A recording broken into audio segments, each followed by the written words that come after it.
Of course, dear one. Let us begin gently now. Please settle into the quiet of your evening. Feel the warmth beneath your blanket. Let your hands rest by your sides. Close your eyes if you wish.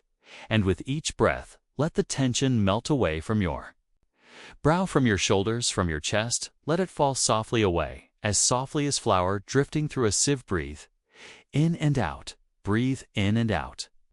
There is nothing more to do right now, nothing more to think about, except for the soft hum of a story that waits patiently for you. With every sound you hear, with every moment that passes, you are drifting slowly, gently, like a leaf floating downstream, toward a calm and golden dream. Our story today begins in a quiet riverside village long ago, in a time when the moon was believed to be a living soul with moods and longings and the power to weep or to smile, depending on what the people below offered to her under the starlit sky. Let me take you there now, slowly, step by step. There was a village nestled beside a slow-moving river, so quiet, so hidden, that many maps forgot it entirely. The rooftops of its cottages were mossy and crooked, and the lanes were stitched together by ferns and cobblestones. Here, the seasons moved gently, and the people lived not by clocks, but by the tides of the river, the bloom of wildflowers, and the shape of the moon overhead. In the center of this sleepy place stood a small bakery with low stone walls and a chimney that breathed the softest curls of smoke. At all hours of the day and night, the door, painted a dusty lavender, creaked open each dawn, and always there stood the baker. Name was Malin. Her hands were speckled with flour, her apron embroidered with tiny white stars, and though her back curved with age and her steps were slow, her eyes sparkled like sugar catching the sunshine. Lived alone, though she never seemed lonely, and every villager knew the scent of her oven. Carrying promises of cinnamon, wild honey, and oat butt, there was one thing, one gentle, curious habit that set Malin apart. Every full moon, no matter the season, she would bake a single loaf with golden crust and swirls of honey inside, and when the moon rose full and bright, she would place the loaf on the edge of her windowsill, wrapped in a cloth stitched with moonflowers. The villagers had asked once or twice, but Malin only smiled and whispered, "She gets hungry too." And they would chuckle and nod politely, but children, especially the dreamy ones, believed it with their whole hearts. On this particular night, a full moon night, the village had gone quiet early. The market had closed at sundown, and the lanterns hung on crooked hooks burned with beeswax flames, casting golden pools across cobblestone. Inside her cottage, Malin hummed a song no one else remembered. Her hands moved gently over dough, kneading warmth into its center. The room was lit by candlelight and the soft glow of her hearth. A black cat named Clover curled by the fire, twitching his ears to the rhythm of the baker's hands. Outside, the wind was slow and cool. The reeds along the river bent just enough to whisper, and above it all, the moon began to climb. She was full and bright, but just slightly hazy, as if cloaked in a sheer veil. Malin dusted the loaf with lavender sugar, a secret blend she'd once learned from a traveler who spoke of moon honey and flower dreams. Then she set it gently upon a woven mat and carried it to the windowsill. The cloth she wrapped it in was soft and white-threaded. With silver she placed it just so where the moonlight would touch it, and then, just as she always did, she whispered, "May you sleep with a full belly tonight." No one ever saw what happened after the loaf would be gone by morning. No crumbs, no paw prints, no wings fluttering awhile, and an empty windowsill washed in soft silver light. That night, as Malin settled into her rocking chair, the moon grew even brighter, and somewhere beyond the veil of clouds, she smiled. Of course, dear one, now rests a little deeper. Let your thoughts float like candle wax upon water, and allow the night to wrap around you soft as fresh linen hung under stars. Let us return now to that quiet riverside village, where bread rises, where time slows, and where the moon herself may be watching through the window. Malin sat beside her fire, rocking slowly, knitting with cloud-colored yarn. Each stitch was steady, each loop like a breath. Clover, the black cat, let out a long sigh, his tail Curling over his nose, the warmth of the fire crackled low and shadows danced on the stone walls. But something that night felt different. Silence was thicker, as if the world held its breath just for a moment longer than usual. Malin paused her. Needles slowed. She tilted her head toward the window. The loaf was still there, sitting neatly wrapped in silver cloth, but the moon she had drawn closer somehow, or so it seemed. Her glow brighter, her edges softer like a face just behind a curtain. Of silk. Malin smiled, not surprised, but gently curious. She whispered again, not words this time, but a melody, a tune she hadn't sung in many years. A lullaby from childhood, old as the hills, and, the moment the last note drifted from her lips, the candle nearest the window flickered, and then stilled. Outside, a soft mist had begun to rise, curling along the edges of the cottages, turning fences to silhouettes and rooftops to dreams. A gentle hum moved through the air, not wind, not river, something older, like a memory held in sound. The loaf sat quietly on the sill, its golden crust gleaming softly, the scent of honey and thyme drifting upward toward the sky. Then very slowly a beam of moonlight narrowed until it touched the loaf. Directly it shimmered, not brightly, but like breath on a mirror, soft, fleeting. And then, just as the baker's eyelids began to flutter, half dreaming, half listening, the loaf was no longer there. No rustle, no flutter, just the shimmer of cloth left behind. Morning came, as it always did. The village stirred with birdsong and the creak of shutters opening.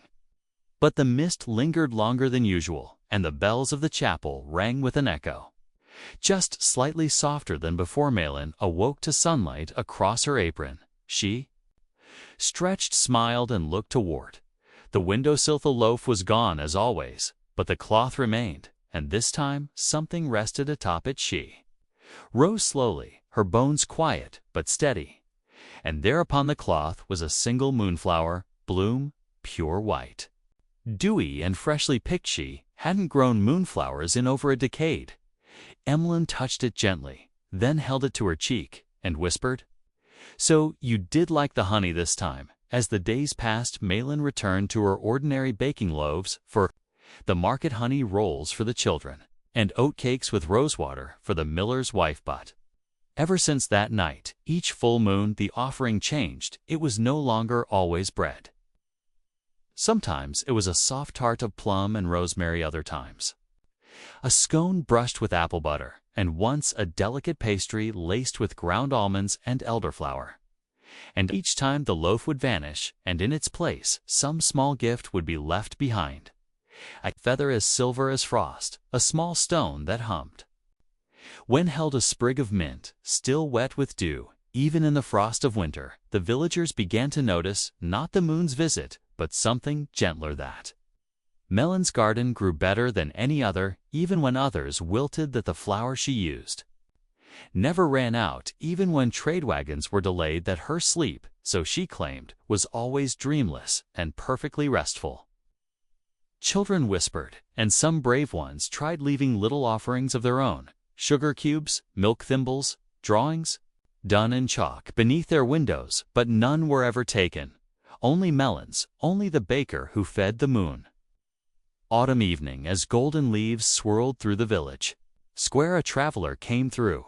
He was tall, cloaked in wool, and spoke with a lilting accent none recognized. He stopped by Melon's stall, where fresh honey oat loaves sat on a linen cloth, and he said in a voice too calm for a stranger, "You're the one who remembers the old pact." Malin looked up, her hands still her breath held. Then she smiled and offered him a rollie, took it, bowed his head, and whispered, "She sleeps better because of you." And then he was gone that night. Malin didn't bake. She simply sat by her window and looked up at the moon. The sky was clear, the stars steady, and the moon full and quiet and warm. She didn't place anything on the sill, just sat and watched. Still, in the morning there was a gift. No warning, there was a gift. Tiny tin etched with moons and ferns, inside a crumble of salt and lavender, and something that sparkled softly sleep salt from the old stories, meant to be scattered near a pillow to keep dreams soft and nights. Unbroken Malin held it to her heart, closed her eyes and smiled. Now, dear one, let your breath fall slow, let your mind float gently. You have seen a village touched by moonlight. You have heard the hush of a soft pact kept hand.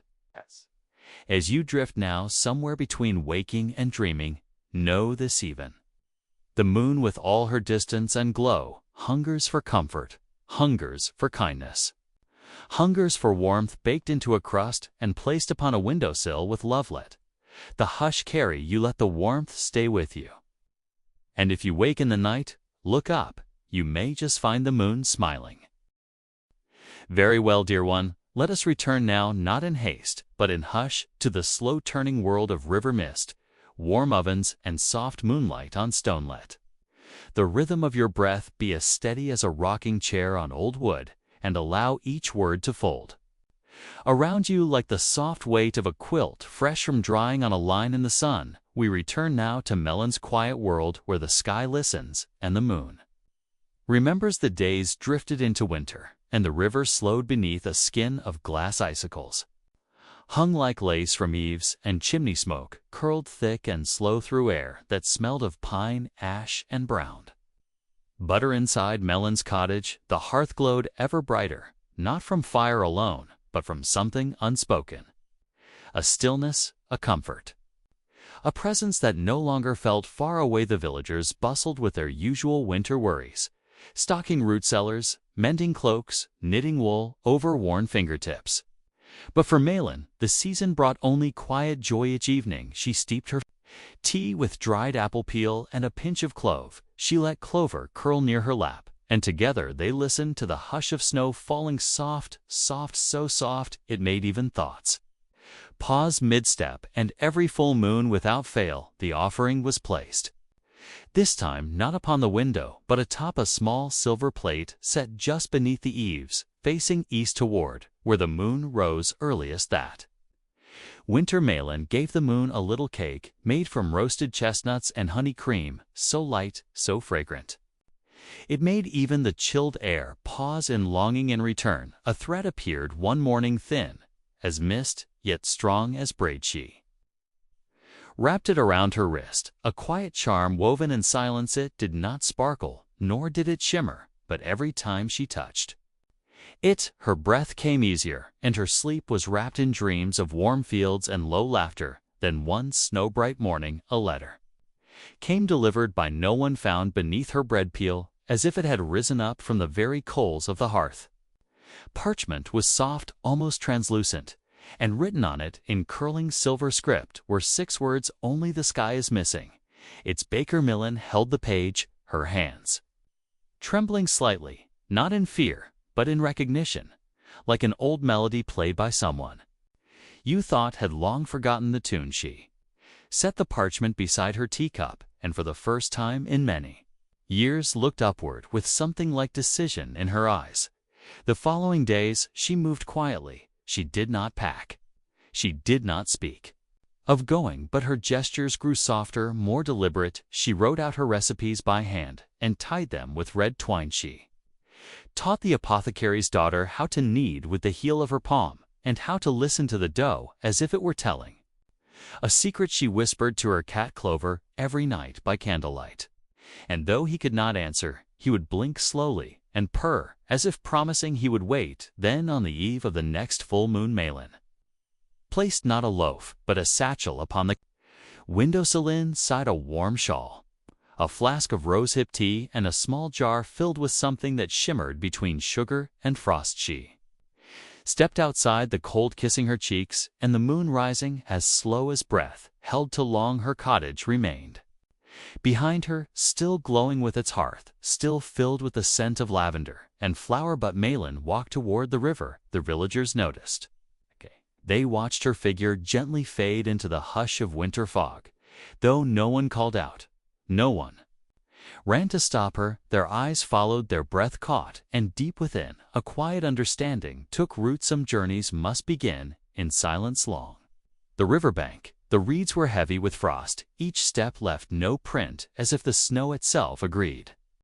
To keep her secret, the moon hovered low, brighter than usual, casting long shadows, soft and blue as Malin.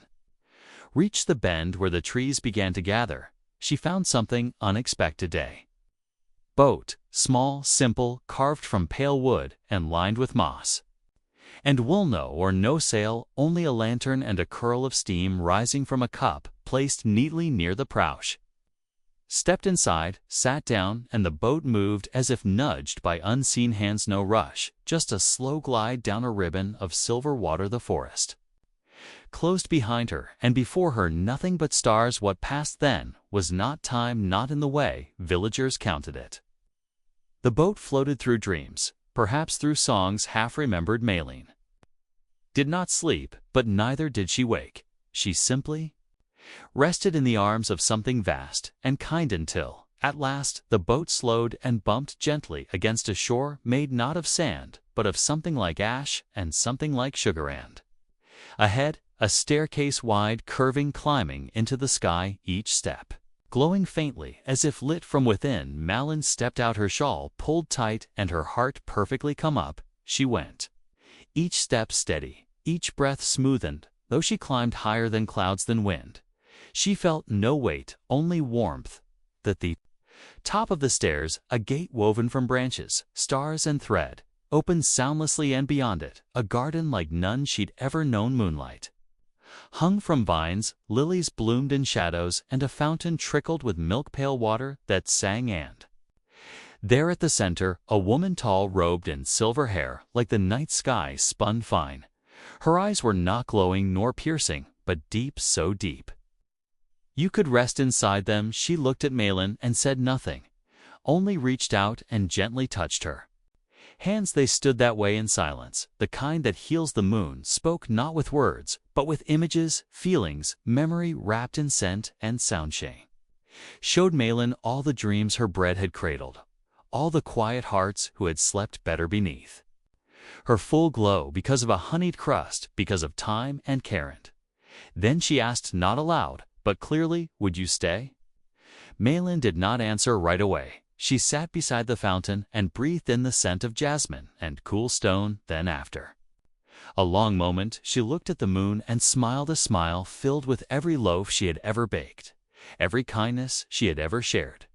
And he said, I'll stay, but I must still bake. The moon laughed, or something like it, a ripple of joy that turned the lilies to silver for a moment. Tanzo Malin stayed in a cottage woven from sky thread and soft bark, where flour never ran low, and ovens lit themselves with a whisper. She baked not for villagers now, but for the sky, for the stars, for comets, who passed only once every 100 years and left behind crumbs of stardust on her windowsill. Her sleep was deep, her hands always warm, and though her feet never touched earth again, the river still remembered her steps back in the village clover. Curled beneath her windowsill, where the shutters never again opened, but where the scent of honey sometimes drifted on nights when the moon hung lone. Sometimes, just sometimes, a villager would wake on a full moon night and swear they had dreamt of warm bread, a silver gate, and a kind old woman offering them tea. Very well, dear one, close your eyes again. If they fluttered open, feel your chest rise and fall as gently as flour settling in a wooden bowl. You are safe, you are warm, and the story still whispers just beyond the edge of sleep. Let us go now into the deeper folds of the tale, where memory and magic drift like candle smoke, where Malin bakes not in a cottage of stone, but in a skylit home where the ovens glow without fire. Time does not pass the same when you live in the sky. There are number seasons to mark the days, no birdsong at dawn, no bells at dusk, but there are rhythms still soft and ancient, woven into the silk of stars. Malin soon came to know them all, the hush that came before a meteor shower, the flicker in the corner of her eye when a wish was spoken from a child's window, the sudden stillness when the moon tilted ever so slightly to listen to someone's prayer. And always through all of it, she baked not because she was asked, but because it felt right, because in her hands warmth became something sacred. Her new kitchen was unlike anything on earth. Its walls shimmered like pearl. Its shelves held jars of things no village had names: Fordreamroot, Hushvini, Whispersager, and Nightbloom flower light as breath. Oven responded to thought. It needed no wood, only intention, and a recipe spoken softly aloud. Malin sang to it, sometimes without words, only hums from a long-forgotten cradle tune, and the dough always listened age. Night before the moon reached her full gaze, a tray would appear beside the wellspring in the center of the garden. Malin would place upon it whatever she had baked that day: a moonberry tart with starlight crust, a braided loaf dusted with frost petals, a sugar cloud biscuit filled with violet steam, and as she laid each treat down, the tray would lift and drift gently upward, vanishing into silver lightware. It went, she did not know, but she had a feeling deep and warm that somewhere someone slept better because of it one evening. As she sifted hushvine powder, a soft rustling came from the doorway. She turned, and there stood a girl, not a child, but not yet grown. Her hair was woven with leaves, and her eyes shimmered like moss after rain. Malin smiled, as she always did, and offered a place at the table. The girl spoke little, only her name, Linria, and that she had come from the edge of dreams. I followed the scent. She said it smelled like safety. Malin poured tea sweetened with lulfruit, and the two sat in a quiet that felt whole. After a while, Malin asked, as gently as steam rising from a cup, "Would you like to learn to bake?" Linria nodded. And so Malin began to teach again. They started with flour, how to feel it not just in fingers, but with breath, with instinct. Then water, how it should be poured like a sigh, never too fast, never too cold. And then the kneading, the rhythm, the way it calms the heart and brings forgotten songs back to the surface. Day they baked something new. Each night the tray floated skyward, and slowly Linria began to smile in her sleep. The garden beyond their cottage, moonlilies, began to bloom more. Often the silver trees bent their branches lower, as if listening. Even Clover, who now lived among the stars, curled often near the hearth, his purr vibrating through stone and space. Alike the moon herself visited now and then. She never entered, never disturbed the baking, but she would linger just beyond the gate, watching, glowing, silent. She left behind a bowl filled with light that shimmered, not like gold, not like fire, but like memory. Malin stirred it into a batch of lol cakes, and that night every dreaming child on earth slept without fear. But all magic, even the kind made in kindness, whispers eventually to the world below. And word began to spread through dreams, through stories, through the flicker of candle flames, that there was a place just beyond the reach of sky, where an old woman and her quiet apprentice baked comfort for the forgotten corners of the world. And soon they were not alone. Boy arrived next, barefoot, with hands calloused from harpstrings. He carried a pouch of golden crumbs, and said, "I heard your bread in a lullaby." Malin welcomed him, as she always did, and he joined them in the kitchen, his voice adding new songs to their old rhythms. Then came an old man, silent as snow. He did not speak, but his presence slowed the very air, as if time bowed to him. He brewed teas from herbs that grew only on the threshold between sleep and waking, and a woman with ink-stained fingers followed. She had once been a scribe in a forgotten abbey. She wrote their recipes, their memories, on pages that shimmered only when read with closed eyes. One by one they came, each drawn by warmth, by scent, by the soft hum of something missing from the world. Bello Malin taught them all, not just how to bake, but how to listen. How to slow their hands, how to breathe like the dough does, rising, resting, becoming. She never hurried, never instructed too much. She let them find the rhythm themselves, and when they did, she smiled and quietly stepped back. Now, on earth, something was changing more. People began to sleep through the night. Nightmares grew gentler, less sharp. Children who had never rested now dreamed of cinnamon and warm ovens of bread that whispered their names in comfort. And on nights when the moon was fullest, some swore they smelled vanilla or the faintest touch of honeyed air drifting through shuttered windows. No one knew where it came from, but they did not question it. Not truly, for some things, when wrapped in love, need no explanation. Then one night, as Malin rolled a new diwan that sparkled slightly and smelled of lilac and stars, a soft knocking came not at the door, but from the sky. She looked upward and saw a constellation blinking in rhythm. Invitations. She stepped outside, followed the blinking trail, and found herself standing on a soft hill of cloud, facing the moon herself. Moon no longer just a distant orb, but a face, kind, tired, thankful you have healed the hush. The moon said softly, "So many have forgotten how to sleep, how to be held even in their dreams." Malin bowed her head. "It is only bread," she whispered. The moon smiled. "No, it is love, and a shape people remember then from beneath her." Robes. The moon brought forth a single key, small, cool, glimmering, with old runes for you to open what must come next. Malin returned to her cottage, set the key on the shelf beside her measuring spoons, and breathed in the oven, flickered in welcome. Clover blinked slowly. Linria poured the tea in that quiet, that perfect hush. A door began to form, not in the wall, but in the air. But that dear one is for another evening. For now rest. You have wandered far through starlit gardens and sky-dusted kitchens. You have seen a baker who did not stop even when the world above called her away, because the world below still needed warmth. You, dear dreamer, deserve the same. Your rest be whole. May your breath be slow. May your dreams rise as gently as bread in a quiet room. Of course, dear one, now gently loosen the day from your shoulders. Let it drift like flower on a soft wind. Let your limbs grow heavy and your thoughts grow slow. With every word, feel yourself sinking deeper into quiet, into stillness, into the warmth that waits just beneath the veil of sleep. We return now to Malin, to her celestial kitchen, to the hush between stars, where a door has formed in the very airway, door that waits to be opened. Was not a door of wood or stone. It did not creak when touched, nor cast a shadow on the floor. It shimmered like heat on a distant field, like the moment before waking when a dream fades but leaves its warmth.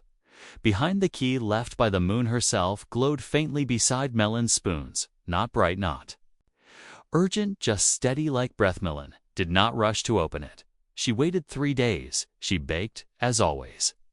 She taught Linria to twist starlight dough into braids and help the boy with the harp-rough hands measure lolfruit into perfect quarters. But on the 3rd night, when the moon dipped low and golden, Malin rose before the others, her shawl wrapped close and her steps without sound.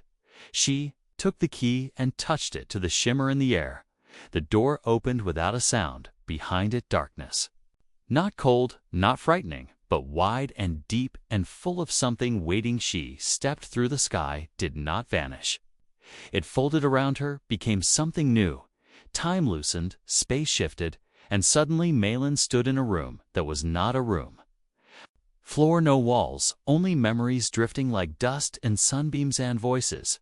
Soft ones, familiar ones. She turned and saw her own cottage, not as it was, but as it had been 40 years ago, when her husband still wore flower in his beard when the sun rose gently through the lavender curtains, and laughter rolled like rising dough through the kitchen. She stepped toward the memory, but it dissolved not away from her, but into hers. If to say this too is part of who you are. Another memory floated close. A tiny one, a scrap of dream. A little girl barefoot, running along the riverbank, her arms outstretched, pretending to fly, with a crust of bread in one hand and a daisy in the other. Malin watched and smiled. She remembered the feel of that water on her toes, the way the wind caught her hair before anyone called her baker. More memories came, not all sweet, some laced with grief, with loss. The day the bakery burned. The months she lived in silence, speaking only to flower and flame, when there was no one left to listen. She did not turn from those memories. She reached out and let them pass over her hands, like steam from a cooling cup. And the door, still open behind her, glowed brighter. Then at last a voice spoke, not the moon's, not Linria's, not her own, but older than stone, than flower, than fire. You have fed the world with warmth. It said now, we ask, will you feed the past? Malin did not speak right away. She sat upon nothing and everything, and closed her eyes. She thought of bread left on windowsills of children who slept without crying, of old men who found peace in a crust kissed with time, and then she thought of the forgotten, the lost towns, the unwritten lullabies. The names no longer said aloud. She opened her eyes and nodded yes. If they are hungry, I will bake for them, to the voice sighed and the shimmer. Deep in Dand, suddenly Malin stood in a place like earth, but not quite Tay village, soft with fog, but silent as if it had forgotten its own story. Doors hung open. Lanterns flickered, but no one moved. This was a memory forgotten by the world, and Malin walked gently through its paths, her satchel full of doshi, found the old oven, a stone hearth at the village's edge, cold for centuries, but still intact. She knelt, and with a whisper, the coals began to glow. One came, but the air shifted, the wind paused, the fog held its breath. She began to bake a single loaf, nothing ornate. Just warmth, just comfort, just remembrance, and, as it baked a shape, appeared a woman. Shadow soft, holding a child made of mist. They said nothing, only watched as the crust browned and the scent of nutmeg and honey filled the square. Then as Malin set the loaf upon the sill, the figures bowed and faded on. With them a piece of the village returned to the world. A bell rang, a shutter clapped closed, a memory restored. For many nights after Malin traveled through doors that led to places half lost, half remembered, a castle that only dreamt of itself. A forest where lullabies still echoed among the trees, a ship adrift carrying sailors who had forgotten the taste of home. In each she baked, she offered bread. She whispered old songs, and always something stirred, something returned. She did not try to change the past, only to warm it, to feed it, to let it know it had not been forgotten back in her sky kitchen. Linria and the others waited. They did not worry. They knew Malin would return when the bread was ready, and one morning she did carry it. One morning she did carry it. A satchel of empty flour jars, and a smile soft as buttered crust. She said nothing, just placed her hands on Linria's shoulders and nodded, and the next day Linria rose before the others. She tied her apron, her self-measured hushvine, with sure hands, and began to knead. That night the moon returned. She stepped through the garden gate and sat beside Malin on the stone bench. Together they watched the tray float skyward, carrying sweetbriar buns wrapped in fern leaf. Linen, the moon said, even I did not know how much had been forgotten. Malin smiled and handed her a roll still warm. Nothing is truly lost if it is remembered in kindness. The moon closed her eyes and ate. Now, dear one, when you sleep and you feel warmth that has no source or scent, bread when there is no oven near, know this Malin is still baking, not just for the moon, but for every forgotten cradle, every silent hearth, every sleeping heart, including yours. Very gently now, dear one, let your breath grow slower. Let your limbs feel lighter, as if you've become a feather adrift upon steam rising from a morning teacup. The hush deepens, the warmth lingers, and we return once more to the quiet rhythm of flower and moonlight. Malin's work is not yet done. The ovens still glow. The doors between stories still wait to be opened, so let us drift deeper still into the final loaves, the final crumbs. The last chapters of the Hush the Sky was beginning to shift, not with storms, not with seasons, but with something older, quieter, like a tide that moved beneath time. The stars began to blink in unfamiliar patterns, new paths, drawn in the dark, as if old constellations were making room for new ones to arrive. And Malin felt it as clearly as the way dough rises when the air turns warm just before spring. She stood at her counterpalms, dusted with hushroot flour, her thoughts wrapped not in questions, but in listening, because sometimes answers come not when asked, but when waited for. That night, a messenger arrived. By foot, not by cloud, but within the golden steam rising from a teacup set near the hearth. The steam curled, paused, and shaped itself into a face gentle, lined with eyes like well-worn pages. It spoke not in sound, but in warmth, the final hunger stirs. Malin nodded. She had felt its ache, not of body, but of memory, the kind that lives at the bottom of silence. Kind that can't be fed with crust or jam, but must be offered with presence. So the next morning, Malin lit her oven with a whisper. And she reached for a recipe she had never written down one, passed only through the palms of those who had held sorrow and still chosen to bake it. Began not with flour, but with breath, a long inhale, a longer exhale, then water collected from moon melt. Gathered during the hush between full and waning she mixed slowly, thoughtfully, as if coaxing a lullaby from silent sand. As the dough formed, her thoughts turned inward to the last thing she had not yet fed. Is easy to feed a child to soothe the night, to sweeten a memory, but to feed grief, to cradle emptiness, and offer it warmth requires a gentler recipe, one made not from comfort alone, but from presence and.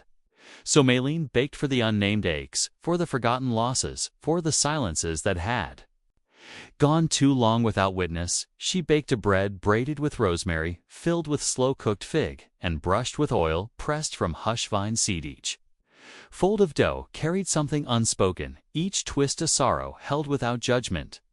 When the loaf was done, it glowed, but only faintly, like the last star before sunrise.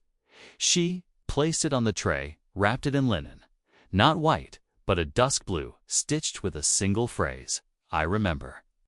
And the tray for the first time did not rise instead.